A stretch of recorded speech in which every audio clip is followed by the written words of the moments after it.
Bom, boa tarde a todos e todas. Prazer, uma satisfação estar aqui nesse evento do IAP, que somos todos associados, prestigiando o início da administração da doutora Érica Ferraz. Todos aqueles que se interessam pelo debate do direito de modo geral, especialmente aqui hoje do direito privado, recebendo dois convidados da mais alta significância para a nossa doutrina, para a nossa escola, o professor Antônio Menezes Cordeiro, de Portugal, e a professora Judite Costa. Então, nós estamos fazendo basicamente aqui um ensaio de uma análise crítica do projeto do Código Civil e modo como nós vamos estruturar uma resposta a essa proposta de uma maneira que tenha uma consistência, que tenha uma análise crítica, sedimentada na própria história, na própria construção doutrinária jurisprudencial do direito civil, do direito privado. Então, eu pediria para colocar aí uma apresentação que eu fiz rapidamente, para falar do direito de empresa na reforma do Código Civil. Esse foi o tema do meu trabalho, de um livro que eu publiquei em 2018, pelo IASP, pelo Instituto dos Advogados de São Paulo, chamado Teoria Crítica da Empresa. Eu estou fazendo uma reformulação dele, que ela é teoria crítica porque faz a crítica do direito de empresa no Código Civil. Basicamente é isso. Ou seja, desde o Código Civil de 2002, que nós, que assim nos auto-intitulamos como comercialistas, já afirmaram que seria uma classe doutrinária, dogmática, uma classe doutrinária em extinção aqui no Brasil, mas nós buscamos cumprir e responder por uma crítica que foi feita, que vinha sendo feita pelos principais comercialistas brasileiros na fase de discussão do Código Civil de 2002, que eu trago a lição de um grande comercialista da Universidade de São Paulo, o professor Oscar Barreto Filho, que sempre foi uma referência para nós todos. Tem aí embaixo esse meu endereço da universidade, meu e-mail. Quem quiser receber uma edição desse livro, eu tenho ela digitalizada, eu mando com todo prazer, que eu estou fazendo a revisão para a publicação agora da segunda edição, E eu fiquei num beco sem saída. Se esse projeto passa, eu tenho que refazer tudo aquilo que eu já desenvolvi nesses últimos anos, pelas mudanças muito significativas, bastante, digamos assim, profundas, que foram implementadas no Código Civil, que estão tentando se implementar no Código Civil a partir desse projeto que está sendo discutido no Congresso Nacional. Então, o professor Oscar Barreto Filho, que tem um trabalho, foi um artigo escrito criticando o Código Civil, falando da dignidade, da restauração da dignidade do direito comercial como uma disciplina cientificamente autônoma e que tem um regime próprio de regulação da atividade econômica.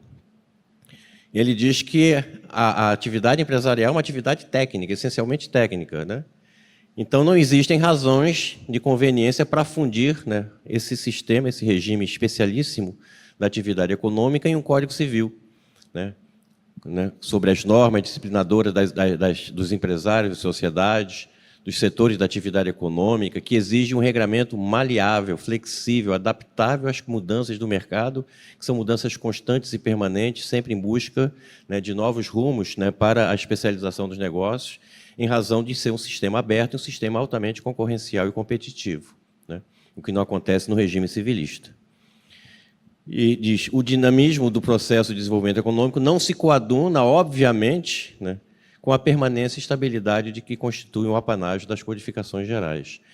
Isso me provocou uma análise, e foi em cima dessa crítica ao regime civilista, ao regime civilista, que nós começamos a repensar um modo de trazer uma contribuição, tanto doutrinária como dogmática, para a reconstrução desse direito comercial, que estava sendo abalado por essa quebra da sua lógica estruturante, do seu sistema normativo, ao ser introduzido a fórceps num Código Civil que foi moldado para uma época, há 60 anos atrás, da sua edição, né, pelo Código Italiano, né, o Código Civil da Itália, de Mussolini, de 1942, um período que estava em plena Segunda Guerra Mundial, em que o empresário foi transformado quase como empregado do Estado, como se fosse um funcionário público do Estado, tanto que o regime empresarial no Código de Mussolini estava inserido dentro do direito de lavoro, o direito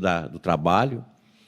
E essa reação ela veio, né, capitaneada principalmente pelo professor Fábio Lhó Coelho, da PUC de São Paulo, né, dizendo, quando ele apresentou em 2011, né, um projeto de código comercial, apresentado à Câmara dos Deputados inicialmente, depois foi reformulado e levado para o Congresso, para o Senado Federal.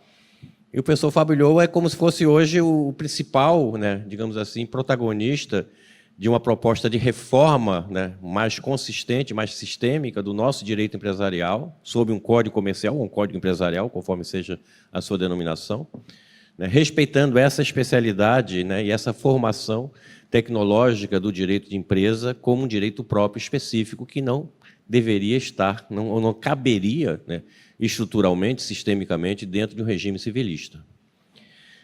E o professor Fábio Lhó Coelho, né, tem essa sua opinião de que a unificação legislativa do direito das obrigações, do direito de empresa e do direito societário, notadamente no que tange à sociedade limitada, no Código de 2002, foi um grande erro, né, e ele fala uma das maiores atrocidades legislativas cometidas contra o direito positivo brasileiro, porque quebrou toda a lógica sistema do nosso direito privado.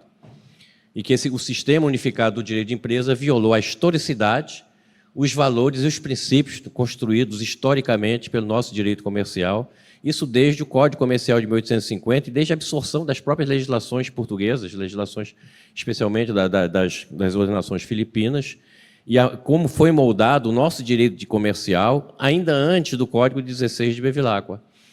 Então, essa discussão, né, ela é presente. E quando a gente se depara com uma nova reforma do Código Civil, né, a gente se lembra sempre da terceira lei de Murphy, né? Nada está tão ruim que não possa piorar. Né? E é isso que vai acontecer, né? Porque as mudanças que foram promovidas dentro do código dessa proposta ainda em tramitação do Código Civil, tem essa perspectiva de quebra sistêmica e de contradição absoluta. Né? Eu trago a lição da professora Paula Forgione, né, que é a nossa, vamos dizer, musa do direito comercial, né, admirada por todos, e que foi colocada nessa comissão para representar os comercialistas, né, e que hoje está totalmente arrependida porque tudo aquilo que foi proposto pela Comissão de Direito Comercial, né, proposta por ela, pelo Flávio Galdino, pelo Daniel Carnio, né, e aqueles outros que colaboraram na comissão, tudo aquilo que eles construíram é construído, né, pela Relatoria Geral. No final, o que está saindo dentro do direito de empresa é a simples proposta civilista, né, de regulação da empresa dentro do regime do próprio direito civil. E a professora Paula tem uma lição interessantíssima quando ela fala da retratação de Vivanti, né, que foi como um discurso voltado para a reafirmação da autonomia científica do direito empresarial brasileiro, do direito empresarial italiano, ainda sob o regime, digamos, da unificação do Código de 42, e que ela diz que direito civil e comercial guardam profundas diferenças de métodos. Isso é claro, está nas lições, né, mais óbvias, doutrinárias, né, que vêm do direito, nosso direito anglo-saxão, do nosso direito, né, da romano-germânico, como afirmado também pelo professor, né, Menezes Cordeiro. Né. O direito comercial é de índole cosmopolita, é um direito mundial, é um direito aberto, né, todas as transformações que vêm de outros países, que vêm de um sistema constante de globalização econômica, principalmente hoje, nessa época revolucionária, de transformações tecnológicas ultra-revolucionárias. Né.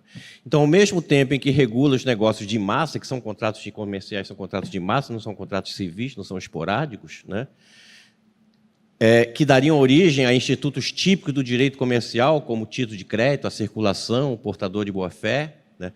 A principal diferença que ela coloca, que destaca, né, nas lições de Vivanti, entre o direito civil e o direito comercial, ela coloca dentro daquilo que reside no chamado espírito, né, de speculazione, o espírito de especulação, o espírito lucrativo, a finalidade lucrativa da atividade empresarial, totalmente diferente, distinta do Código Civil. E só para lembrar que uma questão tão óbvia, tão elementar, que eu apresento nas primeiras aulas que eu tenho das minhas turmas de Direito Empresarial 1, introdutórias, né?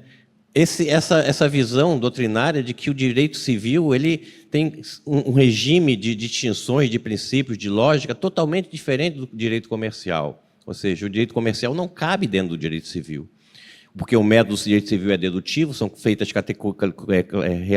são concebidas categorias gerais para daí se passar para a regulação das hipóteses particulares, totalmente o oposto do direito comercial, que se baseia no método indutivo, que é a construção de baixo para cima, a construção a partir dos usos e costumes mercantis, da prática comercial, aquela que vem, né, da própria experiência da atividade comercial, realizada especialmente através do regime da contratação. São normas estáticas do direito civil, as normas comerciais são dinâmicas, a índole conservadora do direito civil, como colocado pelo professor Torquato, ela é necessariamente conservadora, quando a índole do direito comercial é uma índole inovadora, sempre nós estamos criando novos tipos de contratos, novas formas de realização de negócios, novas adaptações de regime de sistemas, de práticas jurídicas. Vocês que são advogados, que trabalham, que atuam, advogadas que trabalham, que atuam no regime de mercado, sabem que a inovação é uma permanente forma de readaptação às mudanças que acontecem contratualmente no regime comercial. Os atos civis são eminentemente formais, enquanto que os atos empresariais são informais do ponto de vista, por exemplo, da contratação eletrônica, da contratação à vista, dos negócios que se realizam, que se esgotam no seu objeto especificamente. E aí outras categorias, outras características que diferenciam os atos comerciais, dos atos civis. E é em razão dessa perspectiva, dessa visão, que nós construímos essa análise, crítica, de que o direito civil ele não cabe a ele, como direito comum, regular uma matéria própria específica, uma matéria altamente profissionalizada, como é o direito comercial. Se ela conseguir passar aqui... Mas essa aqui estava dando certo. Aí, fechando aqui esse raciocínio, mais um. Eu acho que a pilha aqui está fazendo a gente... Agora. Então, só para... Pedindo aqui, fazendo um paralelo com o que o professor Fábio Martins apresentou aqui, eu peço desculpa também, porque a coisa é complexa, Ou seja... Eles começaram mudando o próprio conceito no projeto do Código, o próprio conceito de empresário, ou seja, não é mais conceito de empresário, passou a ser um conceito de empresa. Ou seja, misturaram o empresário individual com a sociedade empresária, que é um termo horrível, um termo horroroso, é totalmente contraditório com a nossa construção histórica, chamar sociedade de empresária, como se a própria empresa fosse representada por uma pessoa jurídica. E aí pegaram o parágrafo único do 966, transformaram numa redação confusa, que não se considera atividade empresarial o exercício de profissão intelectual, de natureza científica. Quando falava-se anteriormente do elemento de empresa, introduziram salvo se for requerida a inscrição no registro de empresas mercantis, ou seja, na junta comercial. Óbvio que, adotando o regime formal da comercialidade pelo registro, óbvio que qualquer empresa, mesmo de natureza, atividade que não seja eminentemente comercial, ela vai se transformar numa atividade empresarial por força do seu registro, da sua inscrição na junta comercial. E ali o conceito de empresa, organização dos fatores de produção no ambiente de mercado, tudo aquilo que foi dito aqui é inventando expressões que não estão dentro da nossa historicidade, da nossa construção dogmática, ou seja, não é simplesmente empurrando goela abaixo essas expressões, digamos assim, até... aparentemente que dariam a entender que a economia tem que ser eficiente, tem que ser a alocação desses ativos, tem que ter uma dinamicidade própria, mas não é a norma que vai fazer a economia funcionar, é o contrário, é a economia que funciona independentemente do caráter normativo. Outro exemplo que eu trago é que, de surpresa, aparecem construções que nada tem a ver com o regime civilista, que é um regime antimercantilista, é um regime anti-empresarial. Era o anterior. Espera aí. Não, esse foi para frente. É porque você está apertando aqui, eu estou apertando ali. Não, espera aí. Agora está para frente. Senão não obedece a gente. Mas me dá um desconto. Agora, peraí. Agora vai. Esse projeto trouxe uma coisa assim assombrosa, porque não tem nada a ver com a natureza, com a forma como ele foi concebido em 2002, né? De trazer princípios do direito empresarial. Aí está ali vários princípios de direito empresarial, letra por letra, são 10 princípios, quando o projeto do Fábio Ulloa, que está em tramitação ainda no Congresso, no Senado Federal, o PLS 487, ele apenas aponta 4 princípios, né, básicos da atividade, né, empresarial do direito comercial, né, que é a liberdade de iniciativa empresarial, a liberdade de competição, a função econômica e social da empresa e a ética e boa-fé. São os princípios que vão prevalecer dentro do regime legal e não princípios desdobrados de princípios, ou seja, um encadeamento de ideias, né, que saiu do bolso do colete de alguém que inventou que esses princípios prevalecem no direito empresarial, quando, na verdade, não são princípios diretamente vinculados ao regime da empresa, e sim ao regime, digamos assim, de gestão, de administração, né, da própria empresa em si. E aí eu não vou nem me repetir aqui o que está no artigo 421, que o professor, né, o maior de todos, o professor Antônio Menezes Cordeiro, já disse que é uma coisa bizarra, que é o parágrafo 2º, né, do artigo 421, né, de que o contrato, a cláusula contratual que violar a função social do contrato é nula de pleno direito, né, que a professora Judite Martins Costa também fez essa crítica. Isso aí é a quebra do princípio, né, o sacro princípio, né, romano da pacta sunt servanda. Então, nós estamos diante de aberrações, né, dentro do regime, não apenas civil, mas essa regra se aplica aos contratos empresariais, estão todos eles vinculados, misturados dentro do regime, né, civilista.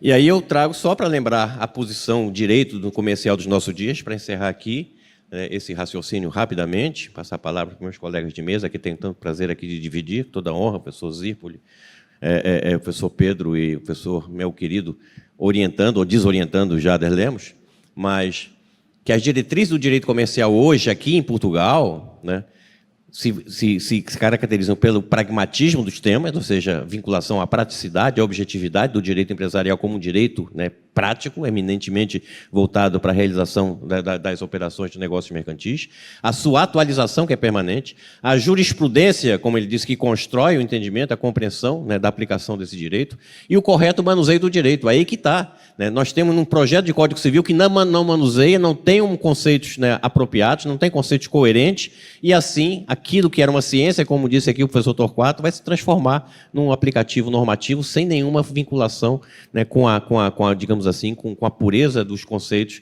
e dos elementos jurídicos, né? E o professor Menezes Cordeiro, né, ele completa: o cerne do direito comercial, ou o que dele reste, né, é composto pelos contratos comerciais, que é o núcleo, digamos assim, ativo, dinâmico das relações mercantis. E diz ele: sem o conhecimento da história, do passado, a maior parte dos institutos jurídicos comerciais torna-se incompreensível. Então, nós estamos diante desse risco da incompreensibilidade, porque conceitos importados ou conceitos que vêm, né, que caem, digamos assim, diretamente da criatividade de alguns operadores interessados em reduzir seus casos práticos a normas que possam ajudá-los em suas compreensões, né? Isso não gera uma sistematicidade, uma coerência, uma harmonia dentro do sistema de direito positivo. E só para fechar esse raciocínio, eu trago, não para elucidar, mas para mostrar como é que a comissão se reunia, na maioria das vezes, lá onde está esse retângulozinho amarelo, lá na cozinha, digamos assim, lá no fundo do plenário, estão os comercialistas. Né? Então, isso foi um plenário, foi um projeto dominantemente civilista, né? e essa foto demonstra que os comercialistas foram colocados em segundo plano, não fizeram valer, né, a sua opinião, a sua dogmática, o seu entendimento, e que prevaleceu um projeto realmente anacrônico, um projeto que não vai trazer nenhuma vantagem e que só vai confundir e implicar em muito maior insegurança jurídica no mercado, e o mercado precisa de segurança jurídica exatamente para ter eficiência. Muito obrigado.